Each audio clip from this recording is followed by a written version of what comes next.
Good morning, student. Very warm wishes to all of you, bete. Now, welcome back in second term syllabus.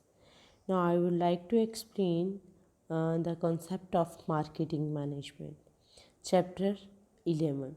So, first of all, I would like to explain what do you mean by market. So, market consists of all the potential consumer who have both the ability and willingness to buy a product or services to satisfy their needs and wants. ਸੋ ਬੇਟੇ market ਇੱਕ ਉਹ word ਹੁੰਦਾ ਆ ਜਦੋਂ ਅਸੀਂ potential consumer ਮਤਲਬ ਜਿਹੜੇ consumer ਸਾਡੇ ਕੋਲ ਕੋਈ ਚੀਜ਼ ਜਿਹੜੀ ਆ ਉਹ ਬਾਏ ਕਰਨਾ ਚਾਹੁੰਦੇ ਹੈ ਸੋ ਦੈਟ ਕਿ ਉਹ ਆਪਣੀਆਂ ਨੀਡਸ ਅਤੇ ਵਾਂਟਸ ਨੂੰ ਸੈਟਿਸਫਾਈ ਕਰ ਸਕਣ ਜਿਸ ਪਲੇਸ ਦੇ ਉੱਪਰ ਉਹ ਆਪਣੀਆਂ ਨੀਡਸ ਅਤੇ ਵਾਂਟਸ ਨੂੰ ਸੈਟਿਸਫਾਈਡ ਕਰਦੇ ਨੇ ਉਹਨਾਂ ਨੂੰ ਕੀ ਆਖਿਆ ਜਾਂਦਾ ਆ ਮਾਰਕੀਟ। ਸੋ ਹੇਅਰ ਅਸੀਂ ਅੱਜ ਕੀ ਕਰਨਾ ਆ that is a marketing management. Marketing management ਮਤਲਬ ਕਿ ਅਸੀਂ ਆਪਣੇ ਮਾਰਕੀਟ ਦੇ ਵਿੱਚ ਕੰਜ਼ਿਊਮਰਸ ਨੂੰ ਕਿਵੇਂ ਆਪਣੇ ਵੱਲ ਅਟਰੈਕਟ ਕਰਨਾ ਆ ਔਰ ਕੰਜ਼ਿਊਮਰਸ ਨੂੰ ਕਿਵੇਂ ਕੰਜ਼ਿਊਮਰ ਦੀਆਂ ਨੀਡਸ ਐਂਡ ਵਾਂਟਸ ਐਂਡ ਉਹਨਾਂ ਦੀਆਂ ਡਿਮਾਂਡਸ ਨੂੰ ਕੰਪਲੀਟ ਕਰਨਾ ਆ according to their ability. Okay so chapter name that is a marketing management. So ਇਸ ਮਾਰਕੀਟਿੰਗ ਮੈਨੇਜਮੈਂਟ ਦੇ ਵਿੱਚ ਬੇਟੇ ਅਸੀਂ ਅੱਜ ਕਰਾਂਗੇ introduction definition of marketing and also we can do the features of marketing and last concept that is a philosophies of marketing. So first of all let us start with the introduction of marketing management. So beta marketing management refer to management of all the activities related to market. So marketing management ਜਿਹੜੀ ਆ ਉਹ ਕਾਹਦੇ ਨਾਲ relate ਕਰਦੀ ਹੈ ਜਿੰਨੀਆਂ ਵੀ activity market ਦੇ ਵਿੱਚ ਹੋ ਰਹੀਆਂ ਨੇ ਕੋਈ ਪ੍ਰੋਡਕਟ ਬਾਏ ਕਰ ਰਿਹਾ ਆ ਕੋਈ ਪ੍ਰੋਡਕਟ ਸੈੱਲ ਕਰ ਰਿਹਾ ਆ ਕੋਈ ਆਪਣੇ ਕੰਜ਼ਿਊਮਰਸ ਨੂੰ ਡਿਸਕਾਊਂਟ ਪ੍ਰੋਵਾਈਡ ਕਰਵਾ ਰਿਹਾ ਆ ਕੋਈ ਉਹਨਾਂ ਨੂੰ ਰਿਬੇਟ ਪ੍ਰੋਵਾਈਡ ਕਰਵਾ ਰਿਹਾ ਆ ਜਾਂ ਆਪਣੇ ਕੰਜ਼ਿਊਮਰਸ ਨੂੰ ਅਟਰੈਕਟ ਕਰਨ ਵਾਸਤੇ ਉਹ buy one and get one ਦਾ ਆਫਰ ਪ੍ਰੋਵਾਈਡ ਕਰਵਾ ਰਿਹਾ ਆ। ਓਕੇ ਸੋ ਇਹ ਸਾਰੀ ਚੀਜ਼ਾਂ ਜਿਹੜੀਆਂ ਐਕਟੀਵਿਟੀ ਮਾਰਕੀਟ ਦੇ ਵਿੱਚ ਡੇਲੀ ਲਾਈਫ ਦੇ ਵਿੱਚ ਚੱਲਦੀਆਂ ਪਈਆਂ ਨੇ ਨਾ that are called marketing management. Market are considered to be an indispensable part of our daily life। ਕਿਉਂ ਬੇਟੇ ਅਸੀਂ ਡੇਲੀ ਲਾਈਫ ਦੇ ਵਿੱਚ ਬਹੁਤ ਸਾਰੀਆਂ ਚੀਜ਼ਾਂ ਜਿਹੜੀਆਂ ਮਾਰਕੀਟ ਤੋਂ ਬਾਏ ਕਰਦੇ ਹਾਂ so that we can satisfy the need and want. Okay, so it is a source from where we obtain the necessary goods and services to fulfill our various needs and want. Also existence of well developed market force growth of an economy in many ways। ਸੋ ਜਿੱਦਾਂ ਜਿੱਦਾਂ ਬੇਟੇ ਤੁਹਾਡੀਆਂ demands ਅਤੇ needs ਵੱਧਦੀਆਂ ਜਾਂਦੀਆਂ ਨੇ ਉੱਦਾਂ ਉੱਦਾਂ ਹੀ ਤੁਹਾਡੀ ਇੰਟਰੈਕਸ਼ਨ ਜਿਹੜੀ ਮਾਰਕੀਟ ਦੇ ਵੱਲ ਡੇ ਬਾਏ ਡੇ ਇਨਕਰੀਜ਼ ਹੁੰਦੀ ਜਾਂਦੀ ਆ। ਸੋ second that is uh traditionally there was no difference between the selling and marketing. ਜਦੋਂ ਅਸੀਂ ਪਹਿਲਾਂ ਗੱਲ ਕਰਦੇ ਸੀ ਨਾ ਉਦੋਂ ਸੈਲਿੰਗ ਅਤੇ ਮਾਰਕੀਟਿੰਗ ਦੇ ਵਿੱਚ ਕੋਈ ਡਿਫਰੈਂਸ ਨਹੀਂ ਹੁੰਦਾ। ਕਿਉਂ ਨਹੀਂ ਹੁੰਦਾ ਕਿਉਂਕਿ ਬੇਟੇ ਜਦੋਂ ਇੱਕ ਪ੍ਰੋਡਕਟ ਸੈੱਲ ਕੀਤਾ ਜਾਂਦਾ ਸੀ ਇੱਕ ਪਰਸਨ ਦੇ ਦੁਆਰਾ ਤਾਂ ਉਹ ਪ੍ਰੋਡਕਟ ਜਿਹੜਾ ਆ ਈਜ਼ੀਲੀ ਕੰਜ਼ਿਊਮਰ ਇੱਕ ਪਰਸਨ ਨੂੰ ਮਤਲਬ ਕਿਸੇ ਦੂਸਰੀ ਚੀਜ਼ ਦੀ ਜ਼ਰੂਰਤ ਹੁੰਦੀ ਸੀ ਅਤੇ ਦੂਸਰੇ ਪਰਸਨ ਨੂੰ ਦੂਸਰੀ ਦੀ ਅਤੇ ਉਹ ਇੱਕ ਦੂਸਰੇ ਨਾਲ ਐਕਸਚੇਂਜ ਕਰ ਲੈਂਦੇ ਹੁੰਦੇ ਸੀ ਜਿਹਨੂੰ ਬਾਰਟਰ ਸਿਸਟਮ ਵੀ ਕਿਹਾ ਜਾਂਦਾ ਸੀਗਾ। Okay but in modern age is the age of globalization ਮਤਲਬ ਵਰਲਡ ਵਾਈਡ ਵੈਸਟਰਨ ਵੀ ਅਸੀਂ ਯੂਜ਼ ਕਰਦੇ ਪਏ ਹਾਂ ਪ੍ਰੋਡਕਟ ਫਿਰ global consumer play a very vital role. Marketing strategy also have become very important. So ਇੱਥੇ ਕੀ ਹੁੰਦਾ ਹੈ ਬੇਟੇ ਹੁਣ ਕੰਜ਼ਿਊਮਰ ਜਿਹੜਾ ਮਾਰਕੀਟ 'ਚ ਬਹੁਤ ਇੰਪੋਰਟੈਂਟ ਰੋਲ ਪਲੇ ਕਰ ਰਿਹਾ ਆ ਕਿਉਂਕਿ ਅੱਜ ਦਾ ਕੰਜ਼ਿਊਮਰ ਇਵੇਂ ਦਾ ਆ ਜਿਹੜਾ ਕਿ ਮਾਰਕੀਟ ਤੋਂ ਹੀ ਹਰ ਇੱਕ ਚੀਜ਼ ਨੂੰ ਅਵੇਲ ਕਰਕੇ ਆਪਣਾ ਜਿਹੜਾ ਬਿਜ਼ਨਸ ਆ ਉਹ ਵੀ ਕਰ ਰਿਹਾ ਆ ਔਰ ਆਪਣੀਆਂ ਨੀਡਸ ਵਾਂਟਸ ਨੂੰ ਵੀ ਸੈਟਿਸਫਾਈ ਕਰ ਰਿਹਾ ਆ। ਸੋ ਇਹਦੇ ਨਾਲ ਹੀ ਅਸੀਂ ਅਗਰ ਗੱਲ ਕਰੀਏ market strategies the that are also very important part in our life. ਕਿਵੇਂ ਬੇਟੇ ਮਾਰਕੀਟ ਅੱਜ ਕੱਲ੍ਹ ਅਸੀਂ ਛੋਟੀਆਂ ਛੋਟੀਆਂ ਚੀਜ਼ਾਂ ਵੀ ਲੈਣ ਜਾਣਾ ਨਾ ਫਾਰ ਐਗਜ਼ਾਮਪਲ ਬੇਟੇ ਅਸੀਂ ਕੋਈ ਪ੍ਰੋਡਕਟ ਖਾਣ ਵਾਸਤੇ ਮਤਲਬ ਫੂਡ ਹੀ ਲੈਣ ਜਾਣਾ ਆ ਤਾਂ ਉਹ ਵੀ ਅਸੀਂ ਜਿਹੜਾ ਸੈਮੀ ਪ੍ਰੀਪੇਅਰਡ ਮਾਰਕੀਟ ਤੋਂ ਪਰਚੇਜ਼ ਕਰਦੇ ਹਾਂ ਸੋ ਦੈਟ ਕਿ ਸਾਨੂੰ ਈਜ਼ੀ ਹੋ ਜਾਏ ਆਪਣਾ ਵਰਕ ਜਿਹੜਾ ਆ ਉਹ ਕਰਨਾ। ਓਕੇ ਸੋ ਅੱਜ ਅਗਰ ਅਸੀਂ ਪਹਿਲੇ ਸਮੇਂ ਦੀ ਗੱਲ ਕਰੀਏ ਤਾਂ ਉਦੋਂ ਸੇਲਿੰਗ ਐਂਡ ਮਾਰਕੀਟਿੰਗ ਜਿਹੜੀ ਇੱਕ ਵਨ ਕਨਸੈਪਟ ਸੀਗੇ ਬਟ ਹੁਣ ਜਿਹੜੀ ਮਾਰਕੀਟਿੰਗ ਚੱਲਦੀ ਪਈ ਹੈ ਨਾ that is very that play very vital role in the life of consumer। okay so let us start with the definition। marketing ਹੁੰਦਾ ਕੀ ਹੈ ਬੇਟੇ marketing is that phase of business activity through which the human wants are satisfied by the exchange of goods and services. Marketing ਇੱਕ ਉਹ face ਆ ਬੇਟੇ ਜਿਹਦੇ ਵਿੱਚ ਇੱਕ ਬਿਜ਼ਨਸਮੈਨ ਇੱਕ ਹਿਊਮਨ ਦੀਆਂ ਵਾਂਟਸ ਨੂੰ ਸੈਟਿਸਫਾਈ ਕਰਦਾ ਹੈ through exchange of goods and services. ਉਹਨਾਂ ਕੋਲੋਂ ਮਨੀ ਲੈਂਦੇ ਨੇ ਅਤੇ ਉਹਨਾਂ ਨੂੰ ਪ੍ਰੋਡਕਟ ਪ੍ਰੋਵਾਈਡ ਕਰਵਾਉਂਦੇ ਨੇ। ਕੁਆਲਿਟੀ ਪ੍ਰੋਡਕਟ ਜਿਹੜਾ ਉਹ ਡਿਮਾਂਡ ਕਰਦੇ ਨੇ ਉਹੀ ਪ੍ਰੋਡਕਟ ਉਹਨਾਂ ਨੂੰ ਪ੍ਰੋਵਾਈਡ ਕਰਵਾਇਆ ਜਾਂਦਾ ਹੈ ਸੋ ਦੈਟ ਕਿ ਉਹ ਸੈਟਿਸਫਾਈਡ ਹੋ ਗਏ ਮਾਰਕੀਟ ਦੇ ਵਿੱਚੋਂ ਕਰੇ ਜਾਣ। So in simple word we can see that marketing is philosophy that satisfied of consumer is the basic purpose of business. Now in these days business the basic purpose ਕੀ ਆ to satisfied their consumer। ਜੇਕਰ ਉਹਨਾਂ ਦਾ consumer satisfied ਨਹੀਂ ਆ ਤੇ marketing ਦੇ ਵਿੱਚ market ਜਿਹੜਾ seller ਹੈਗਾ ਆ ਉਹਦਾ ਪ੍ਰੋਡਕਟ ਸੈਲ ਕਰਨ ਦਾ ਕੋਈ ਵੀ ਫਾਇਦਾ ਨਹੀਂ ਹੈਗਾ। So that are called marketing. ਇਸ ਤੋਂ ਇਲਾਵਾ ਬੇਟੇ ਅਸੀਂ ਕਹਿ ਸਕਦੇ ਹਾਂ ਕਿ marketing is a process of performing those business activity that facilitate the flow of goods and services from producer to the consumer. Marketing ਇੱਕ ਉਹ ਪ੍ਰੋਸੈਸ ਹੁੰਦਾ ਹੈ ਜਿਹਦੇ ਵਿੱਚ ਗੁੱਡਸ ਐਂਡ ਸਰਵਿਸਿਜ਼ ਨੂੰ ਇੱਕ ਪ੍ਰੋਡਿਊਸਰ ਇੱਕ ਥਾਂ ਤੋਂ ਦੂਸਰੇ ਥਾਂ 'ਤੇ ਕੰਜ਼ਿਊਮਰ ਤੱਕ ਪ੍ਰੋਵਾਈਡ ਕਰਵਾਉਂਦਾ ਆ ਦੈਟ ਆਰ ਕਾਲਡ ਮਾਰਕੀਟਿੰਗ।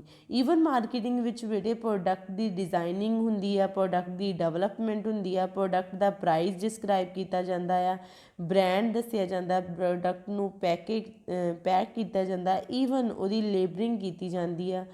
ਅਤੇ ਈਵਨ ਸਾਨੂੰ ਮਾਰਕੀਟਿੰਗ ਵਾਸਤੇ ਵੇਅਰ ਹਾਊਸਿਸ ਅਤੇ ਟਰਾਂਸਪੋਰਟੇਸ਼ਨ ਦੀ ਜ਼ਰੂਰਤ ਵੀ ਪੈਂਦੀ ਹੈ ਸੋ ਦੈਟ ਕਿ ਅਸੀਂ ਅਗਰ ਸਾਡੇ ਕੋਲ ਵਧੀਆ ਸਟਾਕ ਆ, ਜ਼ਿਆਦਾ ਸਟਾਕ ਆ ਅਤੇ ਅਸੀਂ ਵੇਅਰ ਹਾਊਸ ਦੇ ਵਿੱਚ ਰੱਖ ਸਕੀਏ। ਟਰਾਂਸਪੋਰਟੇਸ਼ਨ ਦੇ ਥਰੂ ਅਸੀਂ one place to another place ਆਪਣਾ ਪ੍ਰੋਡਕਟ ਜਿਹੜਾ ਆ ਉਹਨੂੰ ਸੈੱਲ ਕਰ ਸਕੀਏ। Okay, so let us start with the features of marketing. Features of marketing ਦੇ ਵਿੱਚ ਬੇਟੇ ਤੁਹਾਡੇ ਕੋਲ ਆਉਂਦਾ ਆ ਦੇਅਰ ਆਰ 4 ਟਾਈਪਸ ਆਫ ਮਤਲਬ 4 ਫੀਚਰਸ ਆਉਂਦੇ ਨੇ। ਫਸਟ ਦੈਟ ਇਜ਼ ਆ needs and want. So needs and want the process of marketing seeks to facilitate satisfied of need and wants of the individual and groups। ਸੋ ਅਸੀਂ needs and want ਦੇ ਵਿੱਚ ਕੀ ਵੇਖਦੇ ਹਾਂ ਕਿ marketing ਦੇ ਵਿੱਚ ਸਭ ਤੋਂ ਪਹਿਲਾਂ ਇਹ ਵੇਖਿਆ ਜਾਂਦਾ ਆ ਕਿ ਜਿਹੜੇ ਇੰਡੀਵਿਜੂਅਲ ਜਾਂ ਗਰੁੱਪਸ ਨੇ ਉਹਨਾਂ ਦੀ ਡਿਮਾਂਡ ਕੀ ਆ, ਉਹਨਾਂ ਦੀਆਂ ਨੀਡਸ ਕੀ ਨੇ ਅਤੇ ਉਹ ਮੰਗਦੇ ਕੀ ਪਏ ਨੇ। Even meeting the need of your consumer at ਆ ਪ੍ਰੋਫਿਟ। ਅਤੇ ਮਤਲਬ ਵੀ ਸਾਨੂੰ ਇਹ ਵੀ ਧਿਆਨ ਰੱਖਣਾ ਪੈਂਦਾ ਆ ਕਿ ਜਿਹੜਾ ਅਸੀਂ ਕੰਜ਼ਿਊਮਰ ਨੂੰ ਦੀਆਂ ਨੀਡਸ ਅਤੇ ਵਾਂਟਸ ਨੂੰ ਸੈਟਿਸਫਾਈਡ ਕਰਨਾ ਆ ਉਹਦੇ ਵਿੱਚ ਸਾਡਾ ਨੁਕਸਾਨ ਨਾ ਹੋਵੇ, ਉਹ ਵੀ ਅਸੀਂ ਉਹਨਾਂ ਦੀਆਂ ਨੀਡਸ ਵਾਂਟ ਨੂੰ ਪੂਰਾ ਕਰੀਏ ਅਤੇ ਸਾਨੂੰ ਪ੍ਰੋਫਿਟ ਹੀ ਹੋਵੇ।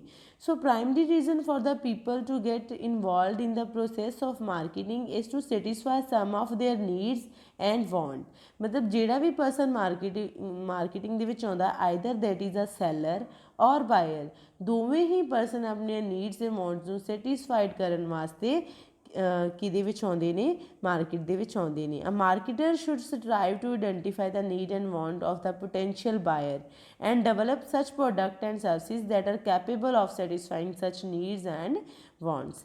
ਮਾਰਕੀਟਰ ਜਿਹੜਾ ਹੈ ਬੇਟੇ ਉਹ ਹਮੇਸ਼ਾ ਉਹ ਪੋਟੈਂਸ਼ੀਅਲ ਬਾਇਰ ਨੂੰ ਫਾਈਂਡ ਆਊਟ ਕਰੇਗਾ, ਪੋਟੈਂਸ਼ੀਅਲ ਬਾਇਰ ਦੀਆਂ ਨੀਡਸ ਵਾਂਟਸ ਨੂੰ ਫਾਈਂਡ ਆਊਟ ਕਰੇਗਾ ਕਿ ਜਿਹੜਾ ਪ੍ਰੋਡਕਟ ਜਿਹੜੇ ਆਉਣ ਵਾਲੇ ਕੰਜ਼ਿਊਮਰ ਨੇ, ਆਉਣ ਵਾਲੇ ਦਿਨਾਂ 'ਚ ਜਿਹੜੇ ਸਾਡੇ ਕੋਲ ਕੰਜ਼ਿਊਮਰਸ ਆਉਣਗੇ ਉਹਨਾਂ ਦੀਆਂ ਨੀਡਸ ਅਤੇ ਵਾਂਟਸ ਕੀ ਹੋਣਗੀਆਂ। ਫੋਰ ਐਗਜ਼ਾਮਪਲ ਬੇਟੇ ਜਿਹੜੀਆਂ ਹੁਣ ਮੈਡੀਕਲ ਸਟੋਰਸ ਵਾਲੇ ਹੈ ਨਾ ਅਤੇ ਉਹਨਾਂ ਨੂੰ ਪਤਾ ਆ ਕਿ ਹੁਣ ਜਿਹੜੇ ਆਉਣ ਵਾਲੇ ਟਾਈਮ ਦੇ ਵਿੱਚ ਜਿਹੜੇ ਸਾਡੇ ਕੋਲ ਕੰਜ਼ਿਊਮਰਸ ਆਉਣਗੇ ਉਹਨਾਂ ਦੀਆਂ ਫਸਟ ਨੀਡਸ ਵਾਂਟਸ ਕੀ ਆ, ਮਾਸਕ ਲੈਣਾ, ਸੈਨੀਟਾਈਜ਼ਰ ਲੈਣਾ। ਸੋ ਉਹ ਇਹਨਾਂ ਚੀਜ਼ਾਂ ਨੂੰ ਦਾ ਸਟਾਕ ਜਿਹੜਾ ਕਦੀ ਖਤਮ ਨਹੀਂ ਹੋਣ ਦੇਣਗੇ ਕਿਉਂਕਿ ਸਾਨੂੰ ਪਤਾ ਹੁੰਦਾ ਕਿ ਆਉਣ ਵਾਲੇ ਟਾਈਮ 'ਚ ਪੋਟੈਂਸ਼ੀਅਲ ਕੰਜ਼ਿਊਮਰ ਕੀ ਡਿਮਾਂਡ ਕਰ ਰਿਹਾ ਹੈ ਨਾ। ਹੁਣ ਕੀ ਕਰ ਰਿਹਾ ਹੈ, ਹੁਣ ਗਰਮੀਆਂ ਜਾ ਰਹੀਆਂ ਨੇ, ਸਰਦੀਆਂ ਆ ਰਹੀਆਂ ਨੇ ਅਤੇ ਹਰ ਇੱਕ ਕੰਜ਼ਿਊਮਰ ਜਿਹੜਾ ਹੈਗਾ ਹਰ ਇੱਕ ਸੈਲਰ ਜਿਹੜਾ ਹੈਗਾ ਆ ਉਹ ਸਰਦੀਆਂ ਦੇ ਪ੍ਰੋਡਕਟ ਲੈਣੇ ਆਪਣੀ ਸ਼ੌਪ ਦੇ ਉੱਪਰ ਸ਼ੁਰੂ ਕਰ ਦੇਗਾ ਤਾਂ ਕਿ ਉਹ ਆਉਣ ਵਾਲੇ ਟਾਈਮ ਦੇ ਵਿੱਚ ਆਪਣੇ ਪੋਟੈਂਸ਼ੀਅਲ ਕੰਜ਼ਿਊਮਰਸ ਦੀਆਂ ਨੀਡਸ ਵਾਂਟਸ ਨੂੰ ਪੂਰਾ ਕਰ ਸਕਣ। ਓਕੇ, ਸੋ ਬੇਟੇ ਜੇਕਰ ਅਸੀਂ ਗੱਲ ਕਰੀਏ ਨੀਡਸ ਅਤੇ ਵਾਂਟ ਦੀ ਵੱਖਰੀ ਵੱਖਰੀ ਤਾਂ ਨੀਡ ਕੀ ਹੁੰਦਾ ਆ, that is refer to a state of felt deprivation or feeling of being of something. Needs ਦਾ ਮਤਲਬ ਕੀ ਹੁੰਦਾ ਹੈ, ਜ਼ਰੂਰਤ। ਅਗਲਾ ਕੀ ਚਾਹੁੰਦਾ ਹੈ ਕਿ ਮੈਨੂੰ ਕਿਹੜੀ ਚੀਜ਼ ਦੀ ਜ਼ਰੂਰਤ ਆ ਐਂਡ ਉਹ ਕਿਸੇ ਥੋੜ੍ਹੀ ਮਤਲਬ ਛੋਟੀ ਚੀਜ਼ ਦੇ ਨਾਲ ਵੀ ਸੈਟਿਸਫਾਈਡ ਹੋ ਸਕਦੀ ਹੈ। ਬਟ ਵਾਂਟਸ ਕੀ ਹੁੰਦਾ ਆ, wants are the cultural defined object that are potential satisfaction, ਜਿਹੜੀ ਸਾਨੂੰ ਇੰਟਰਨਲੀ ਸਾਡੀਆਂ ਸੈਟਿਸਫੈਕਸ਼ਨਸ ਨੂੰ ਕੰਪਲੀਟ ਕਰਦੀ ਹੈ, ਉਹਨਾਂ ਨੂੰ ਕੀ ਕਿਹਾ ਜਾਂਦਾ ਆ, want. Now second that is a creating a market offering. So creating a market, every marketer has to offer one or more product and services to the target market in order to achieve the objective. So the creation of good market offering is fundamental to the success of any business firm. Creating market offering ਬੇਟੇ ਕਿ ਹਰ ਇੱਕ consumer ਜਿਹੜਾ ਉਹਨੂੰ ਪਤਾ ਹੁੰਦਾ ਕਿ ਜਿਹੜਾ consumer ਆਇਆ ਨਾ ਉਹਨੇ ਕਿਸ ਤਰੀਕੇ ਦਾ ਪ੍ਰੋਡਕਟ ਲੈਣਾ ਆ, ਅਤੇ ਉਹ ਜਿਹੜਾ ਪ੍ਰੋਡਕਟ ਰੱਖਦੇ ਨਾ ਉਹਦੇ ਪਹਿਲਾਂ ਹੀ 2-3 ਟਾਈਪਸ ਦਾ ਪ੍ਰੋਡਕਟ ਜਿਹੜਾ ਆ ਉਹ ਰੱਖ ਲੈਂਦੇ ਆ, ਸੋ ਦੈਟ ਕਿ ਉਹਨਾਂ ਨੂੰ ਪਤਾ ਹੋਵੇ ਕਿ ਅਗਰ ਇੱਕ ਪ੍ਰੋਡਕਟ ਇੱਕ ਕੰਜ਼ਿਊਮਰ ਨੂੰ ਨਹੀਂ ਪਸੰਦ ਆਇਆ ਤਾਂ ਉਹ ਦੂਸਰਾ ਲੈ ਲੇ। Okay, so more over in order to create and maintain the desired market share it is important for the marketer to understand and incorporate the changes in their market offering in the light of changing taste and preference of consumer, also competitor products and government policy. Even ਸਾਨੂੰ ਇਹ ਵੀ ਧਿਆਨ ਵਿੱਚ ਰੱਖਣਾ ਪੈਂਦਾ ਹੈ, ਬਾਇਰ ਨੂੰ ਇਹ ਵੀ ਧਿਆਨ ਵਿੱਚ ਰੱਖਣਾ ਪਏਗਾ ਜੇਕਰ ਉਹ ਆਪਣੀ ਮਾਰਕੀਟ ਜਿਹੜੀ ਆ ਉਹਦੇ ਆਫਰਸ ਨੂੰ ਕ੍ਰੀਏਟ ਕਰਨਾ ਚਾਹੁੰਦਾ ਆ ਤਾਂ ਉਹਨੂੰ ਇਹ ਵੀ ਧਿਆਨ ਵਿੱਚ ਰੱਖਣਾ ਪਏਗਾ ਕਿ ਆਉਣ ਵਾਲੇ ਟਾਈਮ ਦੇ ਵਿੱਚ ਪੀਪਲ ਦੀ ਪ੍ਰੈਫਰੈਂਸ ਕਿਹੜੇ ਪ੍ਰੋਡਕਟ ਦੀ ਹੋਏਗੀ, ਉਹਨਾਂ ਦਾ ਟੇਸਟ ਚੇਂਜ ਤਾਂ ਨਹੀਂ ਹੋ ਜਾਏਗਾ, ਸਾਡੇ ਕੰਪੀਟੀਟਰ ਕਿਵੇਂ ਦਾ ਪ੍ਰੋਡਕਟ ਲੈ ਕੇ ਆ ਰਹੇ ਨੇ, ਗਵਰਨਮੈਂਟ ਪਾਲਿਸੀਜ਼ ਕਿਵੇਂ ਦੀਆਂ ਚੱਲ ਰਹੀਆਂ ਨੇ। ਓਕੇ, ਇਹੀ ਹੁੰਦਾ ਆ ਬੇਟੇ ਕਿ ਸਾਨੂੰ ਪਹਿਲਾਂ ਹੀ ਇਹ ਕ੍ਰੀਏਟ ਕਰਕੇ ਰੱਖਣਾ ਪੈਂਦਾ ਹੈ ਕਿ ਸਾਡੇ ਆਉਣ ਵਾਲੇ ਕੰਜ਼ਿਊਮਰ ਕਿਸ ਤਰੀਕੇ ਦੇ ਹੋਣਗੇ। Okay, so next that is a customer value. Customer value ਦੇ ਵਿੱਚ ਬੇਟੇ ਕੀ ਆਉਂਦਾ ਹੈ ਕਿ ਅਸੀਂ ਆਪਣੀ ਕੰਜ਼ਿਊਮਰ ਦੀ ਪਰਚੇਜ਼ਿੰਗ ਪਾਵਰ ਨੂੰ ਵੀ ਐਨਹਾਂਸ ਕਰਨਾ ਹੁੰਦਾ ਆ। So the process of marketing primary depend upon the purchasing power of the prospective buyer. The purchasing power represent two things. First, the ability of the buyer to pay, and second, willingness to pay in return for a particular product and services. ਸਾਨੂੰ ਦੋਵਾਂ ਚੀਜ਼ਾਂ ਦਾ ਧਿਆਨ ਰੱਖਣਾ ਪੈਂਦਾ ਆ ਕਿ ਜਿਹੜਾ consumer ਸਾਡੇ ਕੋਲ ਆਇਆ ਆ ਉਹ ਸਾਨੂੰ ਕਿੰਨਾ ਪੇ ਕਰ ਸਕਦਾ ਹੈ, ਅਤੇ ਸੈਕਿੰਡ ਨੰਬਰ 'ਤੇ ਕਿ ਉਹ ਜਿੰਨਾ ਅਸੀਂ ਸੋਚਦੇ ਪਏ ਹਾਂ, ਜਿਹੜਾ ਅਸੀਂ ਉਹਨੂੰ ਪ੍ਰੋਡਕਟ ਵਿਖਾ ਰਹੇ ਹਾਂ ਕਿ ਉਹਦਾ ਜਿਹੜਾ ਰੇਟ ਆ ਉਹ ਵਿਲਿੰਗ ਹੈਗਾ ਉਹਨੂੰ ਪੇ ਕਰਨ ਦੇ ਵਿੱਚ। ਇਹ ਦੋਵਾਂ ਚੀਜ਼ਾਂ ਦਾ ਧਿਆਨ ਰੱਖ ਕੇ ਤੁਸੀਂ ਕੰਜ਼ਿਊਮਰ ਵੈਲਿਊ ਨੂੰ ਐਨਹਾਂਸ ਕਰ ਸਕਦੇ ਹੋ। The purchasing decision of the buyer is influenced by the value of product services in his eyes. Prospective buyer is likely to evaluate a product both in terms of its functional utility and the social philosophy benefits it is going to provide to him. And for example, consumer may be willing to pay a high price for a product which according to him has a high brand value. ਸੋ ਅਗਰ ਸਾਨੂੰ ਲੱਗਦਾ ਹੈ ਕਿ consumer ਜਿਹੜਾ ਆ ਕਿ ਉਹ high value ਮਤਲਬ ਹਾਈ ਕਾਸਟ ਸਪੈਂਡ ਕਰ ਰਿਹਾ ਅਤੇ ਅਸੀਂ ਫਿਰ ਉਹਨੂੰ ਹਾਈ ਕੁਆਲਿਟੀ ਪ੍ਰੋਡਕਟ ਜਿਹੜੇ ਆ ਬ੍ਰਾਂਡ ਜਿਹੜੇ ਆ ਉਹ ਦਿਖਾਵਾਂਗੇ, ਸੋ ਦੈਟ ਕਿ ਉਹ ਆਪਣਾ ਵਧੀਆ ਜਿਹੜਾ ਪ੍ਰੋਡਕਟ ਲੈ ਕੇ ਸਾਨੂੰ ਵਧੀਆ ਪੇ ਕਰ ਸਕੇ। ਅਗਰ ਸਾਨੂੰ ਲੱਗਦਾ ਹੈ ਕਿ ਕੰਜ਼ਿਊਮਰ ਜਿਹੜਾ ਆ ਉਹ ਬ੍ਰਾਂਡਡ ਪ੍ਰੋਡਕਟ ਨਹੀਂ ਮਤਲਬ ਕਿ ਡਿਮਾਂਡ ਕਰਦਾ ਪਿਆ, ਉਹ ਸਿੰਪਲ ਪ੍ਰੋਡਕਟ ਡਿਮਾਂਡ ਕਰਦਾ ਪਿਆ ਜਿਹਦੇ ਵਿੱਚ ਉਹਨੂੰ ਉਹਦੀ ਨੀਡ ਵੀ ਸੈਟਿਸਫਾਈਡ ਹੋ ਜਾਏ ਅਤੇ ਉਹਨੂੰ ਪੇ ਵੀ ਜ਼ਿਆਦਾ ਨਾ ਕਰਨਾ ਪਵੇ, ਅਤੇ ਅਸੀਂ ਉਸੇ ਤਰੀਕੇ ਨਾਲ ਹੀ ਉਹ ਪ੍ਰੋਡਕਟ ਕੰਜ਼ਿਊਮਰ ਨੂੰ ਦਿਖਾਵਾਂਗੇ। And the last that is a exchange mechanism. Exchange mechanism, the process of marketing is transacted through an exchange between the buyer and seller. Exchange between the buyer and seller कि अगर buyer ने कोई product ਤੁਹਾਨੂੰ ਦਿੱਤਾ ਆ, sorry seller ਨੇ ਤੁਹਾਨੂੰ ਕੋਈ product provide ਕਰਵਾਇਆ ਆ, ਤਾਂ buyer ਜਿਹੜਾ ਆ ਉਹਨੂੰ exchange ਕਾਹਦੇ 'ਚ ਕਰੇਗਾ, monetary value ਦੇ ਵਿੱਚ। ਓਕੇ, ਸੋ ਟ੍ਰੈਡੀਸ਼ਨਲ ਵੇ ਸੀਗਾ ਕਿ ਜਦੋਂ ਅਸੀਂ ਇੱਕ ਪ੍ਰੋਡਕਟ ਲੈਂਦੇ ਸੀ ਅਤੇ ਦੂਸਰੇ ਪ੍ਰੋਡਕਟ ਉਹਦੀ ਜਗ੍ਹਾ 'ਤੇ ਦੇ ਦਿੰਦੇ ਸੀਗੇ, but in these day in modern Ira ਅਸੀਂ ਐਕਸਚੇਂਜ ਮੈਕੈਨਿਜ਼ਮ ਦੇ ਵਿੱਚ ਕੀ ਰੱਖਦੇ ਹਾਂ ਕਿ ਅਗਰ ਕੋਈ ਪ੍ਰੋਡਕਟ ਕੋਈ ਸੈਲਰ ਆਫਰ ਕਰਦਾ ਪਿਆ ਪ੍ਰੋਡਕਟ ਅਤੇ ਉਹਦੇ ਰਿਟਰਨ ਦੇ ਵਿੱਚ ਉਹਨੂੰ ਮੋਨੇਟਰੀ ਵੈਲਿਊ ਹੀ ਪ੍ਰੋਵਾਈਡ ਕਰਵਾਈਆਂ ਜਾਣਗੀਆਂ। So that are the features of marketing. So let us start with the marketing philosophies. So marketing philosophies ਕੀ ਹੁੰਦੀਆਂ ਬੇਟੇ? ਮਾਰਕੀਟਿੰਗ ਫਿਲੋਸਫੀ ਦੇ ਵਿੱਚ 5 ਕਨਸੈਪਟ ਆਉਂਦੇ ਨੇ ਕਿ ਸਾਡੀ ਮਾਰਕੀਟ ਜਿਹੜੀ ਆ ਉਹ ਕਿਸ ਤਰੀਕੇ ਦੀ ਹੋਣੀ ਚਾਹੀਦੀ ਆ। ਓਕੇ, ਸੋ ਮਾਰਕੀਟਿੰਗ ਫਿਲੋਸਫੀ ਦੇ ਵਿੱਚ ਸਭ ਤੋਂ ਪਹਿਲਾਂ ਸਾਡੇ ਕੋਲ ਆਉਂਦਾ ਆ production concept. Production concept. So according to the Philip Kotler, the production concept hold that consumer will prefer product that are widely available and inexpensive. Philip Kotler ਕੀ ਕਹਿੰਦੇ ਸੀਗੇ ਬੇਟੇ? that are the marketing management ਦੇ ਹੋਏ ਨੇ ਸਾਡੇ author. ਤੇ ਉਹ ਕੀ ਕਹਿੰਦੇ ਸੀਗੇ ਬੇਟੇ ਕਿ ਪ੍ਰੋਡਕਸ਼ਨ ਕਨਸੈਪਟ ਮਾਰਕੀਟ ਦੇ ਵਿੱਚ ਕੰਜ਼ਿਊਮਰ ਜਿਹੜਾ ਹੈ ਨਾ ਉਹ ਬਹੁਤ ਅਵੇਲੇਬਲ ਪ੍ਰੋਡਕਟ ਚਾਹੁੰਦਾ ਹੈ ਤੇ ਉਹ ਵੀ ਇਨਐਕਸਪੈਂਸਿਵ, ਘੱਟ ਰੇਟ ਦੇ ਉੱਪਰ। Okay, so some companies believe that it is easy to sell the product when product are inexpensive and very are easily available. ਕਈ ਕੰਪਨੀਜ਼ ਇਹ ਸੋਚਦੀਆਂ ਨੇ ਕਿ ਪ੍ਰੋਡਕਸ਼ਨ ਕਨਸੈਪਟ ਉਦੋਂ ਹੀ ਮਤਲਬ ਸਕਸੈਸਫੁਲ ਹੋਏਗਾ ਜਦੋਂ ਸਾਡੇ ਕੋਲ ਇਨਐਕਸਪੈਂਸਿਵ, ਘੱਟ ਰੇਟ ਦਾ ਪ੍ਰੋਡਕਟ ਤੇ ਈਜ਼ੀਲੀ ਅਵੇਲੇਬਲ ਹੋਏਗਾ।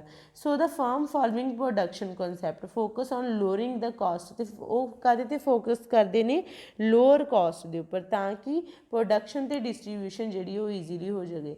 ਬਟ ਸਮਹਾਓ ਬੇਟੇ ਇਹ ਜ਼ਰੂਰੀ ਵੀ ਨਹੀਂ ਆ ਕਿ ਪ੍ਰੋਡਕਸ਼ਨ ਕਨਸੈਪਟ ਦੇ ਵਿੱਚ ਹਰ ਇੱਕ ਪਰਸਨ ਜਿਹੜਾ ਇਨਐਕਸਪੈਂਸਿਵ ਪ੍ਰੋਡਕਟ ਹੀ ਚਾਹੁੰਦਾ ਹੋਵੇ। ਕਈ ਪਰਸਨ ਜਿਹੜੇ ਆ ਉਹ ਐਕਸਪੈਂਸਿਵ ਪ੍ਰੋਡਕਟ ਵੀ ਡਿਮਾਂਡ ਕਰਦੇ ਨੇ। ਸੋ ਬੇਟੇ ਇਹਦਾ ਮੇਨ ਫੋਕਸ ਕਿਸ ਚੀਜ਼ 'ਤੇ ਹੁੰਦਾ ਆ, large scale production to decrease the caste.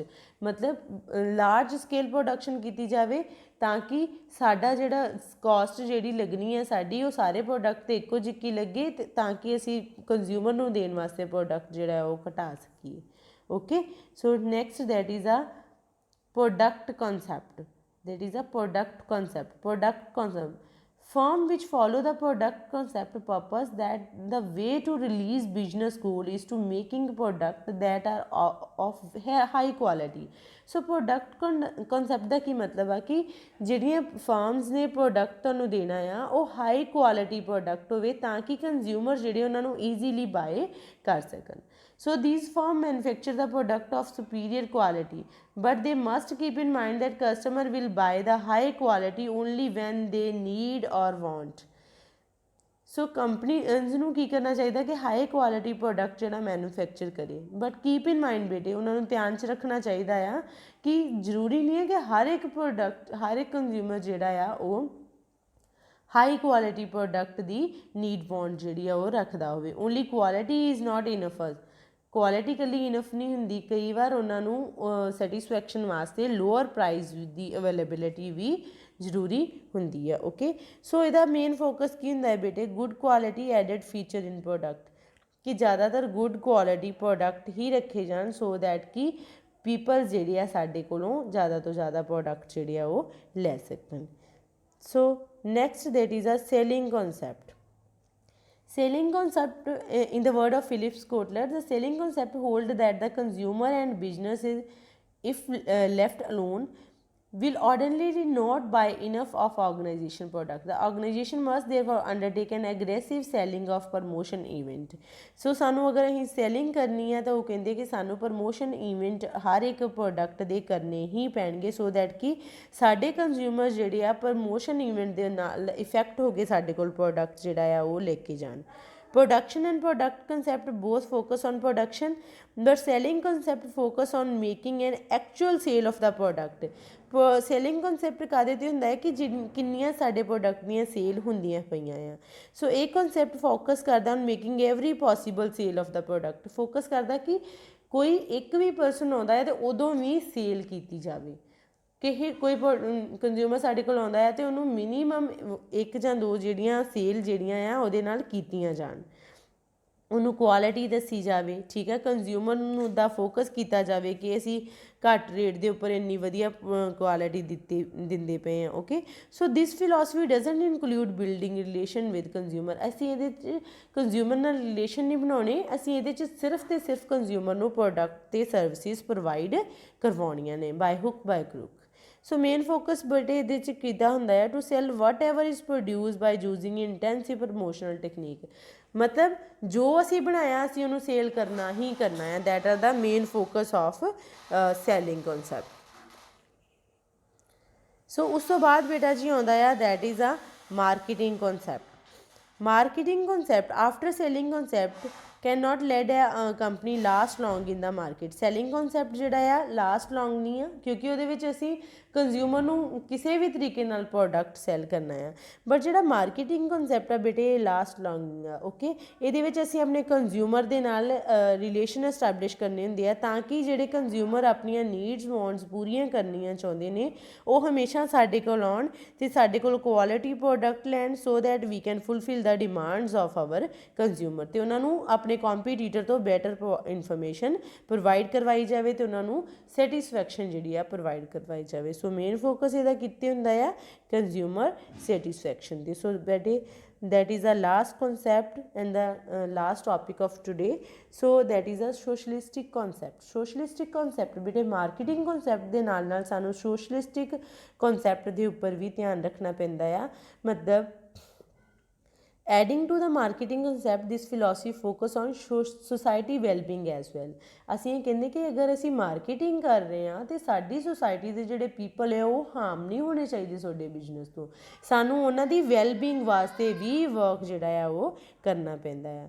The business focus on how to fulfill the need of the consumer without affecting the environment. So business ਦਾ ਇੱਥੇ ਕਿੱਥੇ ਫੋਕਸ ਹੁੰਦਾ ਹੈ ਬੇਟੇ ਕਿ ਅਸੀਂ ਇਨਵਾਇਰਮੈਂਟ ਨੂੰ ਅਫੈਕਟ ਕੀਤੇ ਤੋਂ ਬਿਨਾਂ ਨੈਚੁਰਲ ਰਿਸੋਰਸ ਜਿਹੜੇ ਆਪਣੇ ਸੁਸਾਇਟੀ ਨੂੰ ਪ੍ਰੋਵਾਈਡ ਕਰਵਾਈਏ ਸੋ ਦੈਟ ਕਿ ਸੁਸਾਇਟੀ ਦੀ ਵੈਲਬੀਂਗ ਵੀ ਸਾਡੇ ਬਿਜ਼ਨਸ ਦੇ ਦੁਆਰਾ ਕੀਤੀ ਜਾਵੇ। So this philosophy believe that the business is a part of the society and hence should take part in the social services. So ਇਹ ਕਨਸੈਪਟ ਜਿਹੜਾ ਬੇਟੇ ਸਾਨੂੰ ਇਹ ਵੀ ਧਿਆਨ ਦਿਵਾਉਂਦਾ ਹੈ ਕਿ ਬਿਜ਼ਨਸ ਇੱਕ ਪਾਰਟ ਹੈ ਸੁਸਾਇਟੀ ਦਾ। ਸੋ ਸਾਨੂੰ ਸੁਸਾਇਟੀ ਦੀਆਂ ਸੋਸ਼ਲ ਸਰਵਿਸਿਜ਼ ਵੱਲ ਵੀ ਧਿਆਨ ਦੇਣਾ ਪੈਂਦਾ, ਜਿੱਦਾਂ ਕਿ ਅਸੀਂ ਇਲੀਮੀਨੇਟ ਕਰੀਏ ਪਾਵਰਟੀ, ਘੱਟ ਰੇਟ 'ਤੇ ਪ੍ਰੋਡਕਟ ਪ੍ਰੋਵਾਈਡ ਕਰਵਾਈਏ ਤਾਂ ਕਿ ਸਾਰੇ ਪਰਸਨ ਲੈ ਸਕਣ, ਇਲੀਟਰੇਸੀ ਨੂੰ and controlling explosive population growth, ਮਤਲਬ ਉਹਨਾਂ ਨੂੰ ਕੰਟਰੋਲ ਕੀਤਾ ਜਾਵੇ। ਸੋ ਇਹਦਾ ਵੀ ਮੇਨ ਫੋਕਸ ਬੇਟੇ ਕਾਹਦੇ 'ਤੇ ਹੁੰਦਾ ਆ, to provide the satisfaction of consumer, ਤਾਂ ਕਿ ਅਸੀਂ ਉਹਨਾਂ ਦੀ ਸੁਸਾਇਟੀ ਵੈਲਫੇਅਰ ਦੇ ਨਾਲ ਅਸੀਂ ਉਹਨਾਂ ਦੀ ਸੈਟਿਸਫੈਕਸ਼ਨ ਜਿਹੜੀ ਪ੍ਰੋਵਾਈਡ ਕਰਵਾ ਸਕੀਏ। ਸੋ ਬੇਟੇ ਇਹ ਤਾਂ ਸੀਗੇ ਤੁਹਾਡੇ ਕਨਸੈਪਟ। ਸੋ ਅੱਜ ਵਾਸਤੇ ਇੰਨਾ ਬਹੁਤ ਹੈ। And if you have any query regarding this concept you can message me on my WhatsApp number and I hope you all understand these all concepts. Okay, thanks and have a nice day.